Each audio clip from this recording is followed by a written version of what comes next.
싸게 샀으니까 편안하게 썼지. 시장 죽어라 망해라 이렇게 숏에 베팅한 세력도 있고 요만한 거 가지고 위기를 더 키워서 하는 사람도 있지만 저만 그런 게 아니고요. 또 우리 골드만삭스, JP모건 다 이렇게 얘기해요. 야 12,000 가 무슨 상관이야. 그리고 아시아 전체에서 제일 매력적인 시장이야. 어저께도 또 나왔어요. 그리고 네. AI 시대는 한국 얘기 빼고는 말이 안 돼. 이렇게 얘기하고 심지어 JP모건은 오늘 한국 경제 성장률을 또 3.7로 올렸어요. 한국 경제에 문제 없어. 문제 없고 한국 주식 문제 없고 매력 있고 얘네들 빼고는 AI가 안 돼. 여기가 보석이야. 여기가 키야. 이런 얘기 계속 나와요. 그걸 믿으면 편안히 가요. 걔네들도 그렇게 가고 있어요. 편안하던데. 편안까지는 좀 그렇고. 싸게 샀으니까 편안하게 썼지.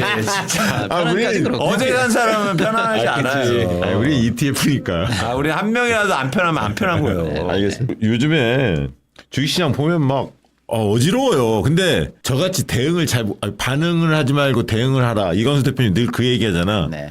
그것도 말이 쉽지 어려워. 그럼 우리 같은 사람 어떤 거냐면 그러거나 말거나 코스피 반응한다. ETF는 간다 하고 잠시 쉬어갈 뿐이다. 길게 보면 간다. 냅둬 이렇게 하거든요. 저는. 그러니까 그렇게 하는데 사람마다 다 다르잖아요, 사실. 처한 환경이 다 다를 테니까 마음 졸이는 분들 굉장히 많으실 것 같은데 오늘도 막 널뛰기 했죠. 널뛰기입니다. 그러니까 전전날에 8% 정도 빠지고 어저께 또 8% 오르고 예. 그래서 이제 뭐 야 했는데 오늘 또 4.5 정도 예. 빠지면서 진짜 현기증 나는 장세를 보여줬습니다. 그러니까요. 네. 예, 너무 심하더라고. 근데 오늘 떨어진 이유를 이제 뭐 굳이 끼워 맞춰서 분석을 하자면 네. 일단은 한동안 조금 잠잠은 아니죠. 근데 어쨌거나 조금 이러다가 잘못되는 거 아닌가 이렇게 걱정할 정도까지는 아니었는데 이제 이란 미국 문제가 조금 시끄러워졌죠. 예, 그래서 아파치 헬기를 이란이 격추하고 미국이 이제 재보복에 나서고 이란이 다시 이제 미국 오함대하고 중동에 있는 21개 미군 지역 기지에다가 또 보복을 하는 등등등 해서 문제가 조금 커지면서 약간 이제 우려를 증폭시키는 게 요 최근에 있었고요. 그 AI는 버블이 아니냐. 뭐 고점 아니냐 매일매일 하나씩 뉴스가 사실은 나오고 있어요. 예를 들어서 뭐 며칠 전에는 엔비디아 그 AI 가속기 예. 이 베라 루빈에 들어가는 소캠이라고 있어요. 예. 거기에 갑자기 뭐 디램이 들 들어간대. 이게 나오니까 거봐 이제 디램이 들 들어간다 이거지. 그럼 엔비디아가 덜 사준다 이거지. 그치. 그럼 삼성전자 하이닉스 매출이 줄겠지라고 해서 직격탄을 맞았는데 예. 다음날 돼서 보니까 아니 그게 아니고 반도체가 꺾인다는 증거로 그 얘기를 한 게 아니고 너무 많이 필요한데 지금 이 베라 루빈 안에 디램이 들어간 게 한두 개가 아닌데 예. 예? 쉽게 하면 쌀이 김밥에도 들어가고 밥에도 들어가고 초밥에도 들어가야 되는데 예. 너무 모자라니까 초밥에 예. 있는 쌀 반 덜고 어. 김밥도 좀 반 던 거야. 아. 그건 쌀이 부족하다는 증거지 앞으로 쌀을 안 산다는 증거가 아니잖아 라고 하면서 정정돼서 또 하루 만에 회복하기도 하고 이런 류의 얘기들이 계속 나오거든요. 예. 어저께 같은 경우에는 또 쉽게 말하면 이제 AI 이 관련해서 이제 사실 이제 앞으로는 이 토큰 단위로 돈이 되는데 토큰에 들어가는 총 비용이 꺾인 거 아니냐 뭐 이런 소리를 또 누가 했고 그다음에 이제 또 오늘은 미국에 있는 주요 이 데이터 센터 관련한 한 곳이 또 짓다가 멈춘대라고 하니까 거봐 못 짓지? 뭐 이런 거 이런 류의 이제 이 버블론 전체를 자꾸 자극하는 뉴스가 하루에 하나씩 나왔고 오늘도 역시 또 하나 나왔다 이렇게 보시면 되고 좀 이따 이건 좀 따로 설명. 근데 그런 거는 네. 의도가 있는 거예요? 저는 그렇게 봐요. 아. 왜냐하면 예를 들어서 그러거나 말거나 실적이 있잖아. 그리고 AI 시대가 본격적으로 왔어. 이제 시작이고 다들 경쟁하는 거 안 보여. 여명을 막 여는 시대인데 그렇지. 벌써부터 뭐 해 다진 것처럼 누구 죽었나 안 죽었나 그런 얘기 왜 하고 있어. 그러니까. 이제 파티에 무르익지도 않았는데 조만간에 경찰 들이닥치면 파티 끝난다. 걔네들이 미국 인버스에 정확합니다. 배팅한 저는 것 그렇게 같아. 봐요. 그러니까 나쁜 놈들이네, 예. 이놈들이. 시작할 때 항상 마지막을 생각하고 자전거도 앞으로 가는 거 대신에 브레이크를 밟는 걸 먼저 배워야 된다라고 하는 리스크를 관리해가면서 가야 된다라고 하는 건전한 생각도 있겠지만 덜어는 제가 볼 때는 매일매일 숏에 배팅한 사람들이 있단 말이에요. 아, 미국에도. 그치. 야 이거 공매도 한번 치자. 이거 빠지는데 배팅하자. 이거 선물 매도로 가자. 이런 세력들은 그런 소문들을 더 적극적으로 부풀리게 마련인데 그게 이제 딱 그쪽 작전에서 예를 들면 걸릴 때 시장에서는 거봐. 버블인가 봐 이런 게 이제 확대 재상생되고 다음날 되니까 아무것도 아니었잖아 이런 쪽에 또 반박에 대해서 다시 무너지고 이게 계속 이제 반복되고 있는데 제가 볼 때는 여전히 실적이 탄탄하고 아직 꺾일 일은 없다. 아니 근데 네. 이건 선생님 그 얘기를 해주고 싶은데 제가 느끼는 거 미국의 S&P도 역대 사상 최고라며요. 맞아요. 네. 근데 미국의 주요 기업들의 실적보다 우리나라의 주요 기업들의 실적이 1사분기에서 더 좋은 거 아니었습니까? 어떻게 보세요? 미국도 좋았지만 우리가 더 좋은 거 아니야? 그러니까 증가율로 보면 훨씬 좋고요. 그러니까 시장에서는 뭐 절대 규모로 비교할 수는 없는 거니까 예, 증가율. 증가율로 보면 훨씬 좋은 거고 당연히 그런 성장이라든지 또 전망도 훨씬 좋거든요. 예. 그래서 이제 단순 비교는 어렵지만 그래서 한국의 주식시장이 가장 많이 올랐잖아요. 그렇죠. 올라기도 했고. 뭐 1년에 거의 200% 정도 올랐으니까 그러니까 많이 오른 건데 그 상황이 반영됐다라는 건데 그러니까 지금 박정 대표님 말씀하신 거가 그런 뉴스들은 항상 있어 왔어요. 그러니까 없었던 게 아니에요.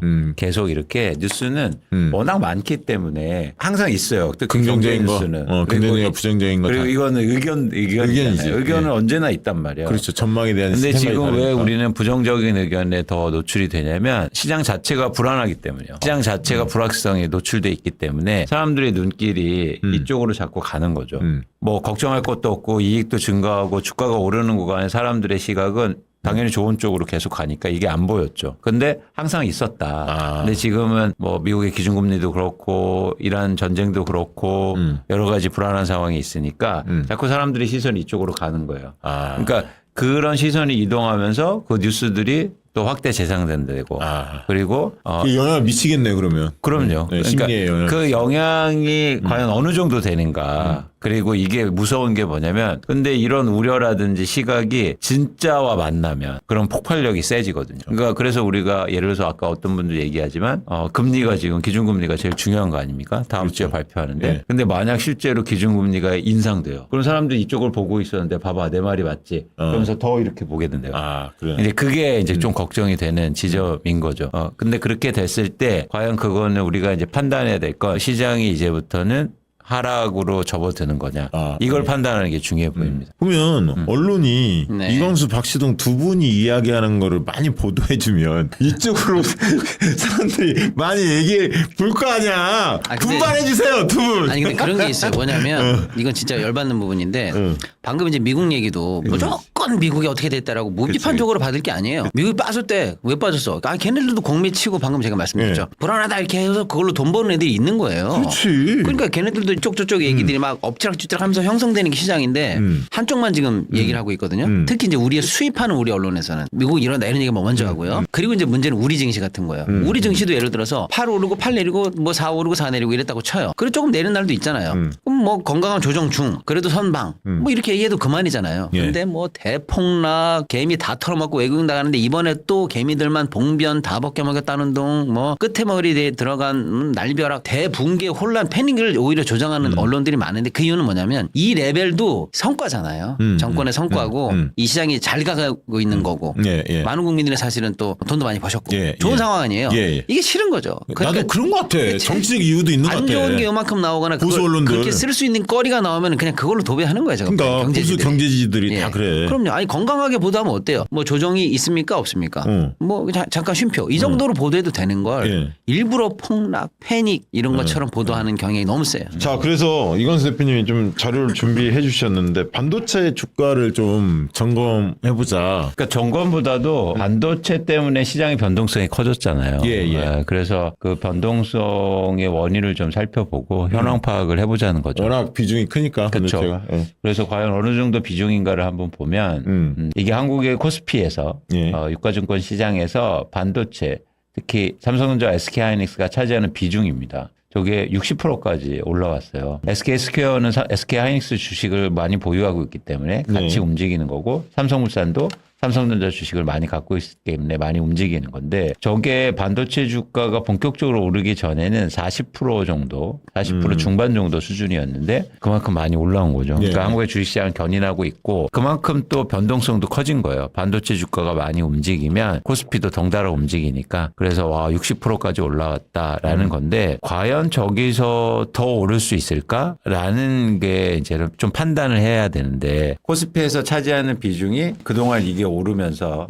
반도체 주가 오르면서 이것도 커졌잖아요. 그럼 이제 이게 더 네. 오르면 비중이 그만큼 올라가진 않아요. 이 자체도 커졌잖아요. 예, 예. 네. 예. 그래서 이건 그냥 산수 같은 건데 그래서 뭐 비중에 대한 얘기를 하시는 분들이 많은데 뭐 중요한 건 아니지만 지금 한국의 반도체의 주식 비중이 코스피에서 엄청 커졌는데 그것 때문에 하락을 얘기하는 건 좀 시기상조다. 근데 그게 커지면서 예를 들면 뭐 기판이라든가 아까 삼성전기 같은 거 뭐 주변에 소부장이라든가 뭐 이런 것들 같이 그 뒤에는 또 올라가잖아요. 네. 같이 동반 상승을 하잖아요, 사실은. 네. 그런 측면만 본다면 꼭 반도체만 볼 게 아니라 주변 같이 올라가는 측면들도 있던데. 맞습니다. 그래서 지금 최근 기준으로 하면은 시총 1위부터 10위까지 중에서 7개가 또 바뀌었어요. 방금 말씀 주신 것처럼 뭐 스퀘어도 올라가 있고 예, 삼성전기 전기 올라가고. 4위 이상 올라가 있고 예, 뭐 예. 그런 식으로 말씀 주신 것처럼 유행과 주도 섹터가 바뀌니까 덩달아 지각 변동이 다 일어나는 효과도 있습니다. 근데 그렇게 올라가면서 주가가 어쨌든 많이 올라간 거잖아요. 그래서 주가를 한번 비교해 보면 이게 예. 메모리 반도체 주가인데 최근 1년 동안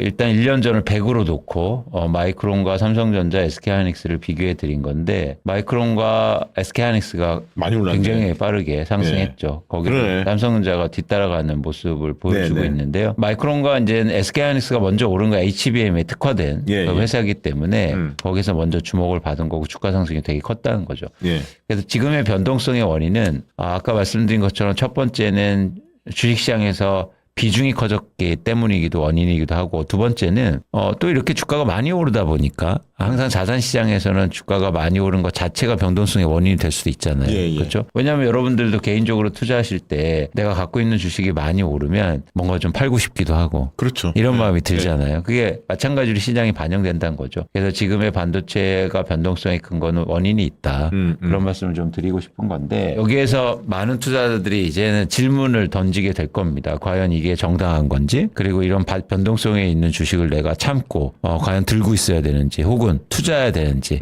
앞으로의 이제 전망도 따져보겠죠. 2분기 영업이익이라든가 이런 게 어떻게 될지. 그렇죠. 그래서 변동성이 큰 주식은 일반적으로 투자자들이 회피를 해요. 투자자들은 솔직히 말하면 예. 그러니까 우리가 기관 투자자라고 하는 예. 투자자들은 수수료 받는 게 목적이에요. 그렇잖아요. 예. 그러니까 아주 흥미로운 지점이 있는데 예. 펀드를 운영하면 펀드 수익률이 과도하게 높잖아요. 그러면 환매가 일어나요. 그렇지. 그거 팔아갖고 이제 현금으로 보유하려고. 이거 내가 펀드 가입했는데 막 많이 수익이 벌었어. 엄청 오는데 그럼 이거 팔고 쓰던지 다른 데 그치. 가입하는지 이런 생각을 예. 한단 말이에요. 조금씩 변동 이렇게 있어야 계속 맡기는구나. 그렇죠. 그래서 펀드 입장에서는 과도하게 수익률을 높이는 것도 원치 않고 또 수익률 떨어지면 뭐야 이것들 하고 돈을 빼니까. 그렇지. 그래서 적당하게 수익률을 유지하는 게 굉장히 중요해요. 그러네. 은행에 맡겨놓은 것보다 한 1.5에 2배 뭐 이런 그래서 거 시장 원하겠네. 대비해서 약간 높은- 우리는 이제 아웃퍼폼이라고 하는데 예. 약간 수익률이 좋으면 매우 좋은 거. 그러면 돈도 모이고 그리고 탈퇴도 안 하고. 이거 일부러 그렇게 한 거 아니에요? 더 수익 내줄 수도 있는데 국정조사 해야 돼 이거 증권사들 국정조사. 바로 그 지점이에요. 근데 이건 글로벌하게 똑같아요. 뭐 우리가 알고 있는 유명한 펀드들이 많지 않습니까? 예. 그 펀드들도 그렇게 자금을 모여주는 게 예. 핵심은 뭐냐면 엄청 수익률이 높다 그러면 그건 해치펀드죠. 그래서 그냥 바로 나가버리고 이러고. 그래서 목표는 꾸준하게 수익을 내는 거예요. 그런 관점에서 그러면 내가 투자를 선정할 때 가장 경계해야 되는 건 변동성이랍니다. 변동성이 너무 많은 주식에 내가 비중이 높으면 네. 아무래도 위험부담이 예, 크잖아요. 그죠. 예, 네. 그렇게 보죠. 그래서 반도체를 지금 기관 투자자들이 꺼려해요. 한국 투자자들은 조금 예외지만 글로벌하게 지금 예를 들어서 저렇게 오른 주식 그리고 변동성이 커지고 있으니까 기관 투자자들이 꺼려하는 가장 큰 이유예요. 그래서 지금 반도체가 개인 투자 미국도 마찬가지고 마이크론 자체도 보면 개인 투자자들 비중이 되게 높고 그래서 막 마이크론 주다도 막 10% 그러니까 나도 그 이해가 안 가더라. 막 10%씩 올랐다 내렸다. 10%막 빠졌다 어디서 막 끝날 때씩 1%로 빠지고 막 이런 변동성이에요. 그래서 중요한 건 지금 반도체가 이익도 좋고 예. 전망도 좋고. 전망도 좋고 이런데 과연 이 변동성을 줄일 수 있느냐. 2분기 실적에서 그런 어떤 움직임이 좀 나올 수도 있다고 그 얘기를 보는데. 계속 하셨어. 예, 예. 6월 말을 주시해야 한다. 2분기, 3분기가 지속이 되면 변동성이 줄어들 거다. 그쵸. 진짜 그 신뢰를 할 거다. 내년도 상황도. 이건 이제 제가 계산해낸 건데 그래서 삼성전자는 이건 계산하는 방법은 어떻게 썼냐면 5월 달까지 한국의 반도체 수출 금액이 나온단 말이에요. 예, 예. 그거를 준용해서 영업 영업이익에. 지난번 땄죠 내기에서. 모든 차이는 제가 졌다고 보면 됩니다. 네, 알겠습니다. 원래 게임에 강하신데 박신웅 대표님. 저는 이제 국뽕으로다가 높게 부르니까. 예. 그래서 저희가 그걸 준용해서 추정한 금액인데 삼성전자가 85조 원 이상, SK하이닉스도 50조 원 후반대, 뭐 중후반대 예상되는데요. 네. 저런 실적을 실제로 내면 시장의 신뢰를 다시 주면서 변동성이 줄지 않을까 그런 생각을 좀 해봐요. 여기 이제 6월 말이잖아요. 6월 말. 그걸 아무튼 이제는 이야기가 나오기 시작하겠죠. 그러니까 이 이야기가 나오기 전까지는 지난주에 뭐라고 얘기하셨냐면 6월 달에는 조정 국면이 좀 길어질 수 있다. 그 말씀 네. 주셨어요. 네. 6월 말에 이 실적 발표를 기점으로 변화가 생길 수도 있다. 그래서 잘 대응을 하셔야 한다. 그 말씀은 기조에 깔았습니다. 그래서 이거는 예측하는 건 아니에요. 그러니까 변동성이 줄 겁니다라고 여러분께 예측 드리는 게 아니고 만약 변동성이 줄잖아요. 그러면 반도체는 툭 튀어 오르지. 네. 그렇지. 그러니까 실적이 있으니까. 본격적으로 사기 시작할 거예요. 그렇지. 그래서 여러분들이 일단 주가가 어느 순간부터 변동성이 좀 줄기 시작해요. 그러니까 반도체가 2% 내에서 하루에 만약에 변동성이 별로 없이 그렇게 꾸준히 움직인다. 그런 게 좀 유지가 된다. 그러면 그 중요한 시그널. 그러면 이제는 다시 틸줄미를 한다고 생각합니다. 이게 중요한 포인트다. 지금은 아니에요. 너무 변동성이 크기 때문에 아무도 관심을 안 가져요. 이거 되게 중요하다. 주식의 고점과 저점의 반도체를 유심히 보셔서 그 변동폭이 줄어드는 그게 이제 며칠간 유지가 돼야겠지. 한 일주일이면 일주일. 그래서 안정적으로 유지가 되면서 이런 실적 발표가 나오면 그러면은 그때 확 올라올 수도 있다. 맞아요. 그래서 이제 우리 국민 투자자분들이나 개인적으로 투자하시는 분들은 가격이나 수익률을 많이 보잖아요. 예. 근데 전문 투자자들이나 좀 더 펀드를 크게 운영하고 기관 투자자들은 그리고 외국인 투자자들은 변동성을 중요하게 생각합니다. 변동성. 그래서 수익이 아무리 높더라도 변동성이 큰 주식은 편입할 수가 없어요. 네, 그래서 한국의 주식을 오히려 파는 이유라고 저는 생각하기도 해요. 한국의 주식시장 전체도 그렇고 반도체 주식들이 말씀드린 것처럼 변동성이 이렇게 완만하게 조금씩 그 폭을 줄이면 이건 되게 중요한 신호를 우리한테 보내고 있다라는 말씀을 중요한 포인트. 꼭 이해하시면 좋을 것 같습니다. 좋습니다. 기준금리 미국 기준금리 이야기를 좀 해주시죠. 미국 기준금리는 이제 다음 주에 정하는 연준이 열리고요. 예. 뭐 기준금리 자체는 동결될 게 거의 확실한데 동결되기 전에 동결되면서 앞으로 어떻게 할 거냐에 대한 멘트가 그렇죠, 이제 시장의 나오잖아요. 관심이에요. 근데 새롭게 이제 연준 의장이 된 워시 의장도 있고 기존에 있던 멤버들이 현재 상황을 심각하게 본다. 우린 조만간에 올린다 또는 올릴 수 있다라는 힌트 이게 들어가면은 조금 피곤하죠. 그럴 가능성은 어느 정도 보십니까? 저는 개인적으로는 높지 않다고는 보고 있어요. 시장이 너무 파문을 많이 일으킬 수 있기 때문에 트럼프가 눌러? 예. 초장부터 지금 뭐 속된 말로 워시 보내놨더니 그거 제한 못하고 깽판 치는겨? 이럴 수가 있기 때문에 일단은 뭐 아무튼 그런데 뭐 제 아무리 연준위원이나 캐시 의장 같은 사람들이 지금은 살살 갑시다. 너무 민감한 멘트 뺍시다라고 해도 데이터가 살벌하게 나와버리면 그 사람들도 한계가 있잖아요. 그렇죠. 그 데이터가 이제 중요한 데이터가 지금부터 이제 내일 아침에 이 새벽 사이에 나옵니다. 물가? 바로 그거예요. 네. 그래서 이제 주목을 하고 있는 건데요. 일단 미국 물가가 너무 높게 나와버리면 이거는 뭐 일단은 쉽게 넘어갈 상황은 아니기 때문에 멘트는 달릴 가능성이 아니 근데 있어요. 물가 예. 트럼프 저 때문에 전쟁이 이렇게 해서 더 그런 거 아니야. 그러니까요. 솔직한 얘기로. 그러니까 연준 의원이 너 때문이야 이렇게 얘기해버리는 거예요. 너 때문에 물가 높잖아 이렇게 말을 해버리면 큰일 나는 거죠. 네, 너 때문에 높은 건 다 알지만 말이라도 괜찮아 인내할 만해 뭐 약간 이렇게 말을 해야 되는 거지. 진짜 높다 이렇게 말해버리면 이제 다음에 행동한다는 거니까 그렇습니다. 그래서 일단 내일 물가가 나오는데 시중에서 예상하는 그 컨센서스 거기보다 팍 튀지만 않으면 된다.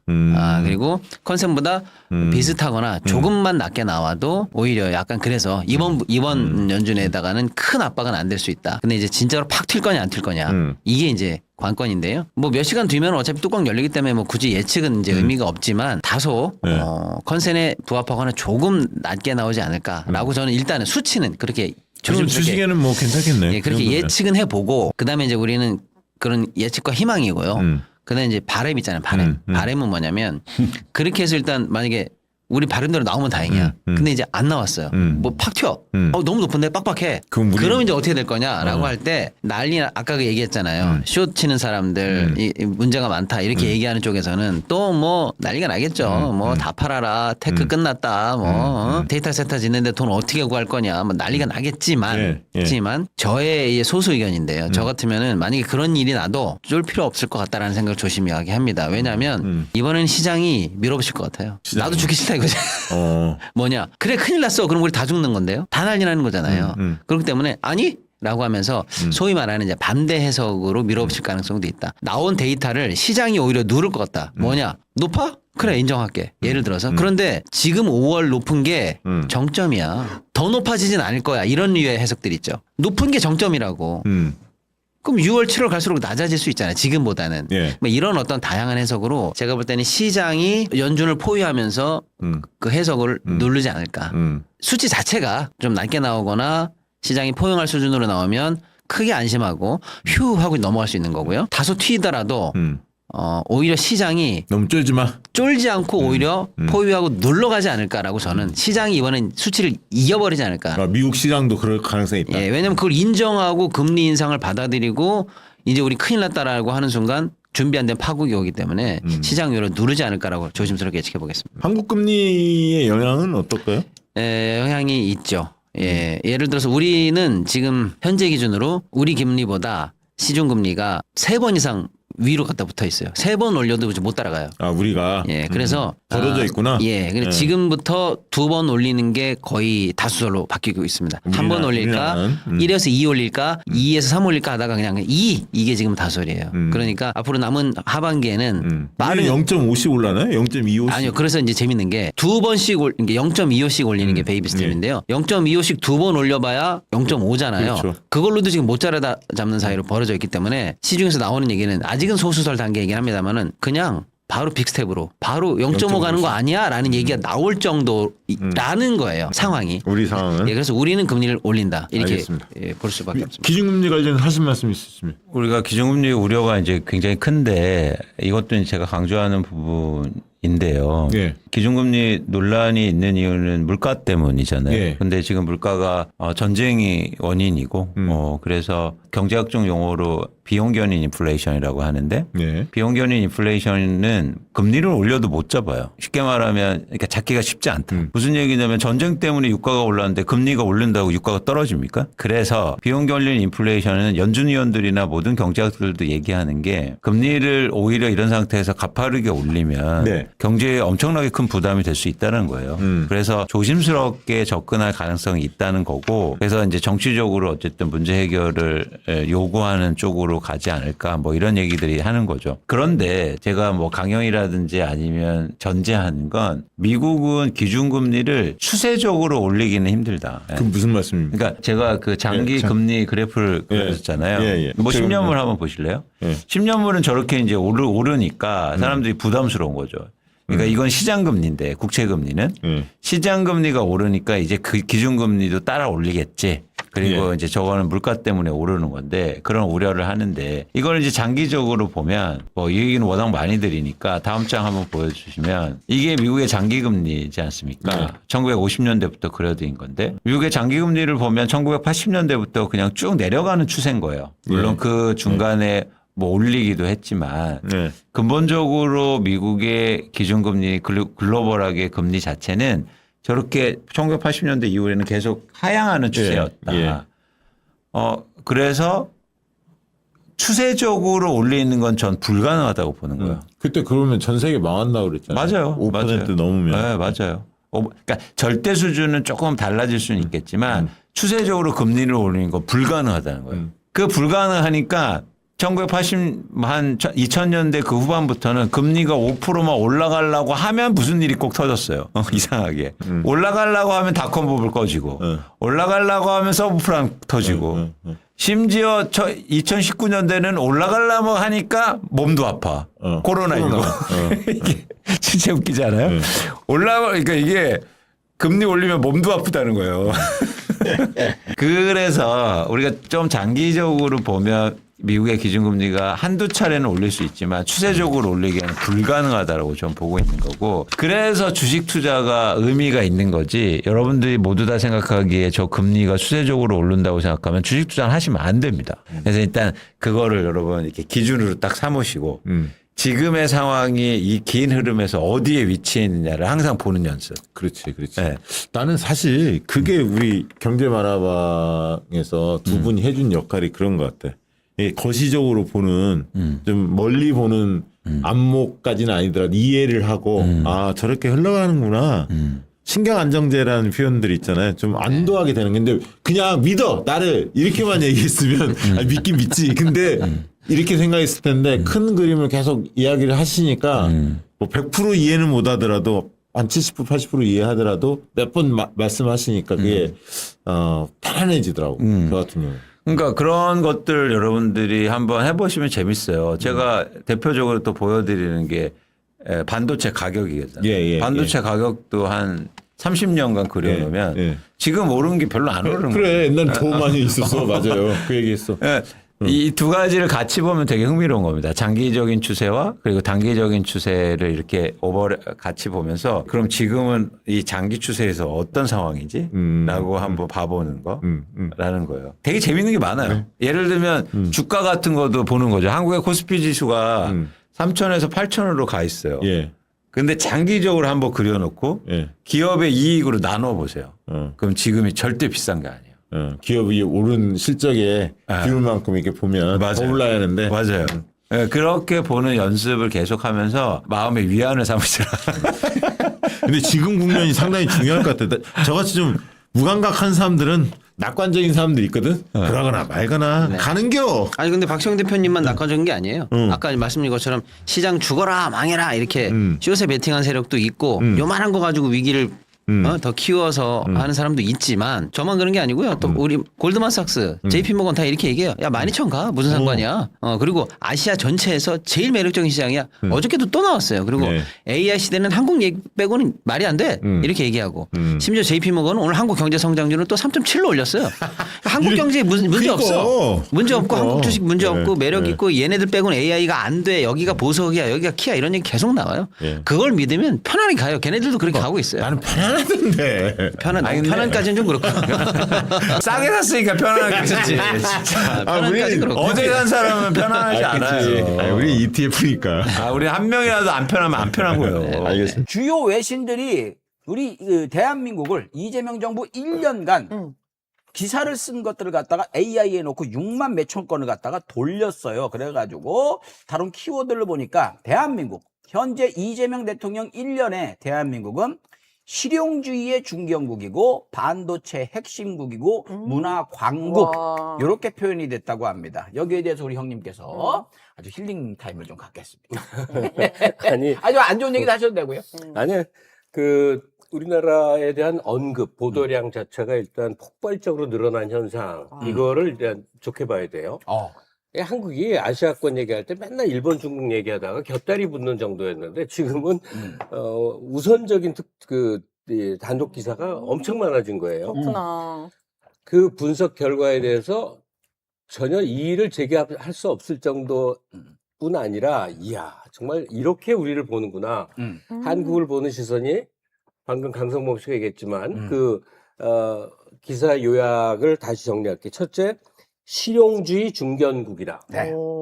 여기서 중견국이라는 의미 우리 그러니까. 다시 한번 새겨야 돼요. 중견국. 난 좀 서운했는데. 선진국 전 단계? 옛날에는 강대국이란 개념에 뭐 미국, 러시아, 중국, 프랑스, 독일 다 넣었잖아. 네.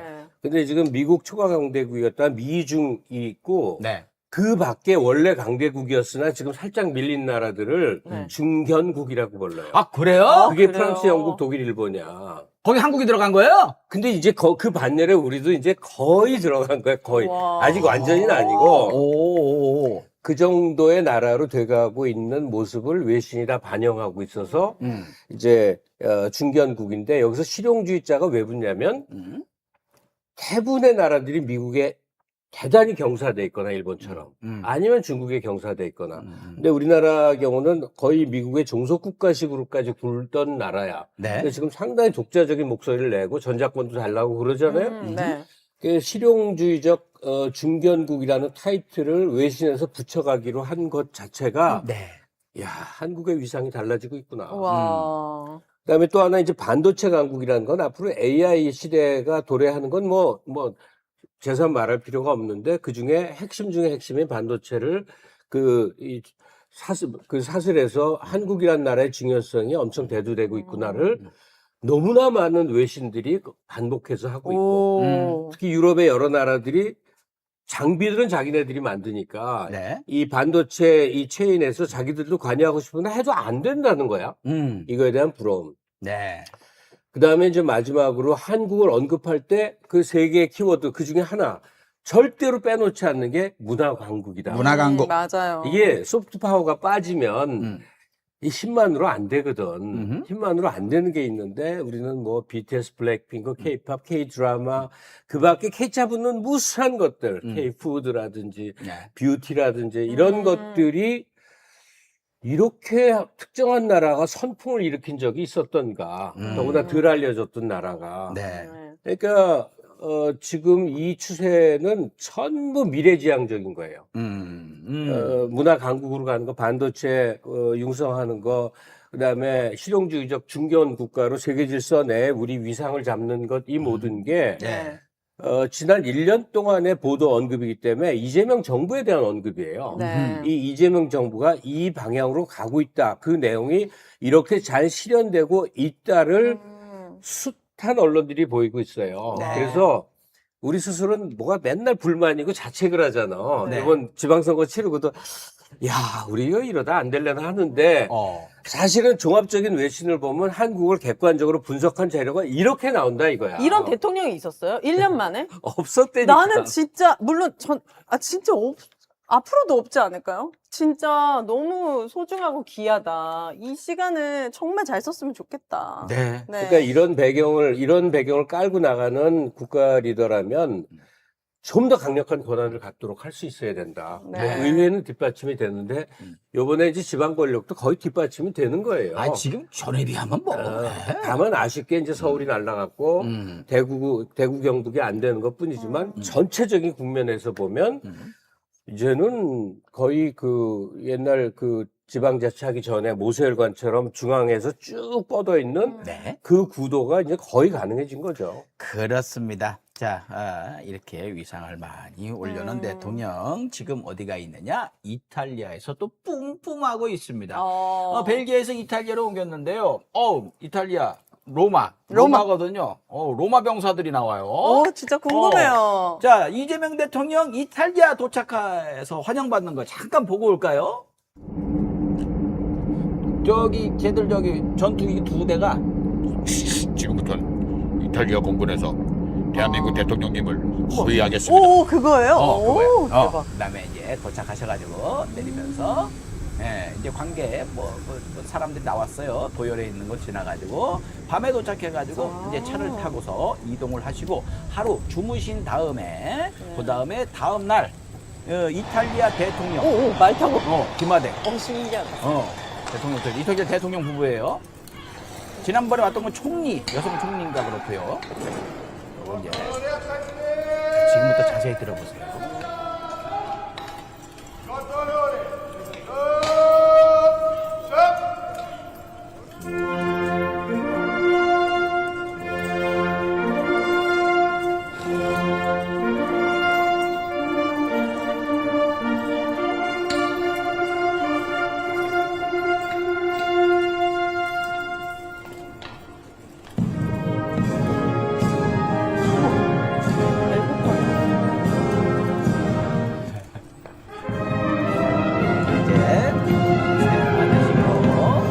이탈리아 대통령 얼굴 처음 보네. 네. 우리 총리만 알잖아. 그렇죠. 다른 나라는 총리가 실세니까. 우리 영부인들끼리도 이렇게 뒤따라서 이렇게 들어가는 모습까지 해서 이제 오늘 이제 정상회담하고 또 네. 서밋도 있을 거예요. 기업인들 이렇게 해가지고 경제협력 방안 MOU 같은 것들 많이 나올 것이고 중요한 건 다른 정부의 MOU와 달리 이재명 대통령은 그거 보셨잖아요. 필리핀 범죄자 결국 잡아내는 그러니까. 거 끝까지 체크하기 때문에 그 MOU가 그냥 MOU가 아니니까 맞습니다. 예, 더 기대가 된다. 대통령 저기 그 순방 중이신 거 이제 하이라이트는 이제 그 내일 오늘인가 내일인가 교황청 가가지고 교황 만나시고 어. 마지막이 프랑스 G7이거든요. 네. 거기서 이제 여러 정상들 만나가지고 외교하는 것들 다 저희가 모아서 전달을 해드릴게요. 교황 만나는 거 너무 기대돼요. 음.